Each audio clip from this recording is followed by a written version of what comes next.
સવારથી કરીને સાંજ સુધીમાં કેટલાય માણસોનો આપણને યોગ થતો હોય છે. જ્ઞાન છે ને, જ્ઞાન અત્યારે જ્યાં જુઓ ત્યાં બધી જગ્યાએ મળે છે. અને ક્યાંય માણસો પાસે ના મળે તો ડિવાઇસ તો છે જ આપણી પાસે. એમાં તો ભંડારના ભંડાર ભરેલા છે. હમણાં મારી ભગવદ્ ગીતાની નિલેશભાઈ કથા હતી સુપરની અંદર. એ ભગવદ્ ગીતાની અંદર જ્ઞાન અને વિજ્ઞાન યોગ આવે છે. જ્ઞાન અને વિજ્ઞાન છે શું? અત્યારે આપણે એમ કહીએ છીએ વિજ્ઞાન આગળ વધ્યું, વિજ્ઞાન આગળ વધ્યું. જ્ઞાનનો અર્થ છે જાણવું. દરેક વસ્તુનું પેલું આપણે જાણીએ છીએ. જાણવાથી ખાલી પૂરું નથી થઈ જતું. આપણે ભગવાનને જાણીએ છીએ, ભગવાન આવડા મોટા છે, કરતા હરતા છે, આપણે બધું જાણીએ, ઘણું બધું છીએ ને, આ જ્ઞાન છે. વિજ્ઞાનનો અર્થ થાય છે અનુભવજન્ય, જેમનો લાલજીભાઈ વાત કરી. અનુભવ એટલે કે જેને આપણી ભાષામાં અત્યારે કહીએ છીએ પ્રેક્ટિકલ, એટલે થિયરી અને પ્રેક્ટિકલ. આપણે થિયરીનું ઘણું બધું જ્ઞાન આપણી પાસે અત્યારે છે. હવે આપણે we need to B practical. Practical જ્યારે બનીએ ત્યારે જ એ વસ્તુ છે ને સિદ્ધ થશે. આજે આપણે બધા સાયન્સને માનીએ છીએ કે સાયન્સે આવા એક્સપેરિમેન્ટ કર્યા અને આજે આટલું સાયન્સ આગળ વધ્યું છે. એની પાછળનું રીઝન શું છે? સાયન્સે આપણને પ્રેક્ટિકલ કરીને બતાવ્યું કે આ વસ્તુ આમ થાય છે. બાકી જ્ઞાન તો શાસ્ત્રમાં ઘણું બધું લખેલું છે. બજારમાંથી પુસ્તક લઈ આવો તમે રેસીપીનું, કે પેલા ઘઉં દળાવો, એમાંથી લોટ તૈયાર કરો, પછી લોટ છે એ એક બકેટમાં તૈયાર કરો, એમાં પાણી નાખો, પછી બરાબર હલવો, અને આવી રીતે પછી ગુડલા બનાવો, પછી એને રોટલી પર વણો. એનાથી ભૂખ ભાંગે નહીં.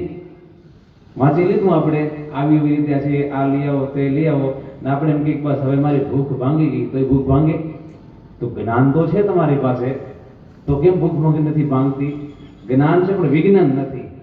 સમજાય ગયું ને? વિજ્ઞાન એટલે પ્રેક્ટિકલ.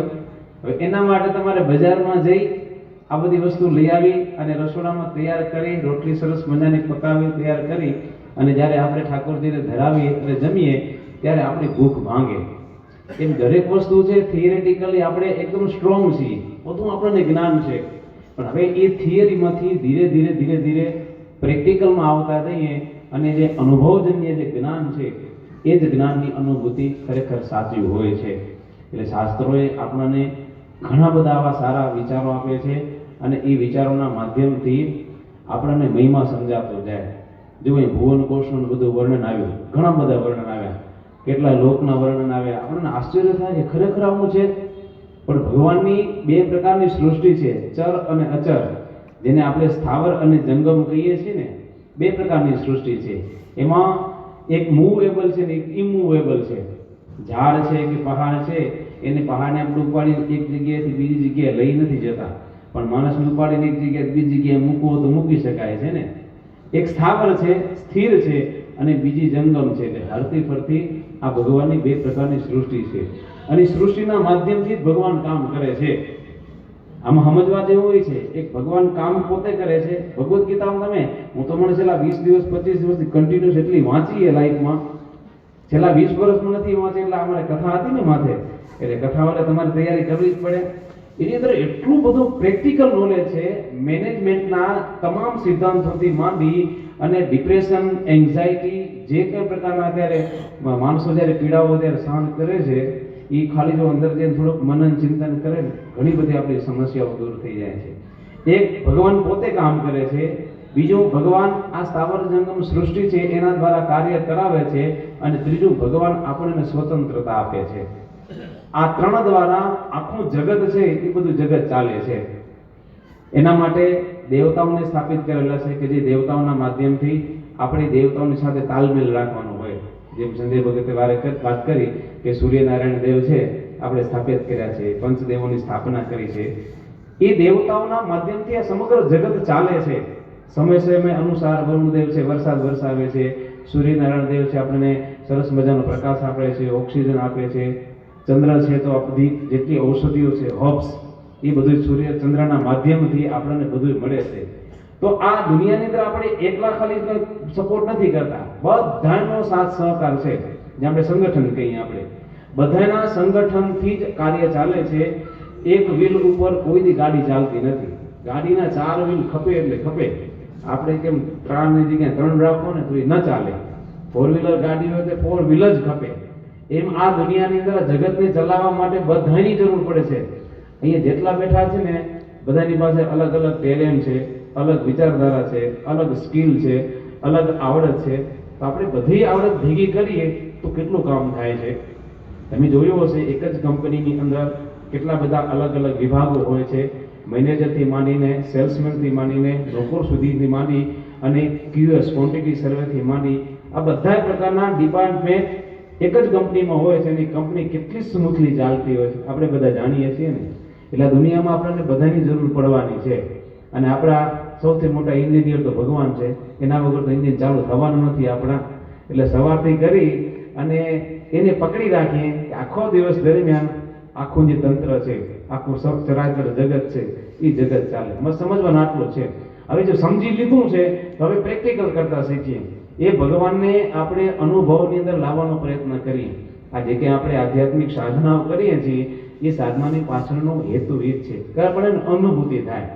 અને તમે જુઓ જેમ લાલજી ભગતે વાત કરી કે મોટા મોટા સંતો હતા, ધનભાઈ અક્ષરજીવન સ્વામી, લીલકંઠદાસ સ્વામી, આવા મહાપુરુષોના જીવનમાં શું હતું?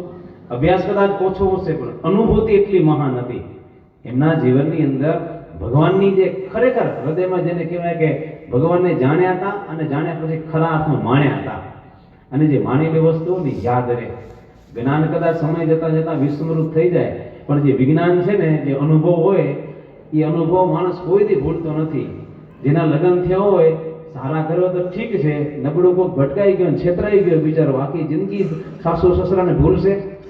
કોઈ દી નહીં ભૂલે ને. એને ખબર હતી કે આજે કેવો છેતરાઈને આવ્યો છું અહીંયા. કેમ? એને અનુભવ એવો થયો ને. એટલે અનુભવ જે જ્ઞાન છે ને એ હંમેશા લાંબા સમય સુધી રહે છે. એટલે આવા ભગવાન આપણને મળ્યા છે, આવી દિવ્યતા મળી છે. એટલે સત્સંગની અંદર આપણે હવે ને સારા સારા અનુભવ લેવાનો પ્રયત્ન કરીએ. સારા સારા આયોજનો થાય, ઉત્સવો થાય અને એ ઉત્સવના માધ્યમથી સારી વસ્તુ આપણા હૃદયની અંદર, સારી વસ્તુ આપણા માઇન્ડની અંદર સ્ટોર કરીએ. અને એ અનુભવો છે સમય જતા જતા આપણને જ્યારે યાદ આવશે ત્યારે એ અનુભવના માધ્યમથી આપણું માનસ છે એ ઘડાશે. એટલે ભગવાને બહુ સરસ મસ્ત જિંદગી આપી છે. એકદમ પોઝિટિવ થઈ, ફ્રેશ થઈ અને હંમેશા જીવનમાં હસતા રહી. અને હસતા હસતા ફૂલડું છે, ફૂલડાની જિંદગી સાવ ટૂંકી હોય છે. સવારે ફૂલડા સરસ મજાના ખીલે અને સાંજે કરમાઈને ક્યાંય ઢગલામાં પડ્યા હોય છે. કાંઈ ખબર પડે છે? એમ આપણે પણ એક દિવસ ક્યાંય ચિતામાં હશું, કાંઈ ખબર નહીં પડે. આ માટીનું પૂતળું છે ને માટીમાં મળી જવાનું છે.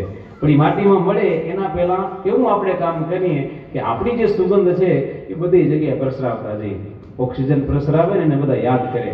કાર્બન ડાયોક્સાઇડને કોઈ યાદ ન કરે. ઝાડ છે ને, ઝાડમાં એમાં પણ અમુક જે ઝાડ છે, લીમડો આદિ પીપળો છે, એ પ્યોર ઓક્સિજન આપણને આપે છે. અને અમુક ઝાડ એમાં છે કાર્બન ડાયોક્સાઇડ આપતા હોય છે. એટલે આપણે છે ને ઓક્સિજન દુનિયામાં ફેલાવી અને સારું જીવન આપણે બધા જીવી શકીએ. ભગવાન નારાયણ દેવને પ્રાર્થના કરીએ એવું સારું આપણા સૌનું જીવન થાય એ ભગવાન શ્રી હરિના ચરણોમાં પ્રાર્થના સહ મારી વાણીને વિરામ. સૌને જય સ્વામિનારાયણ.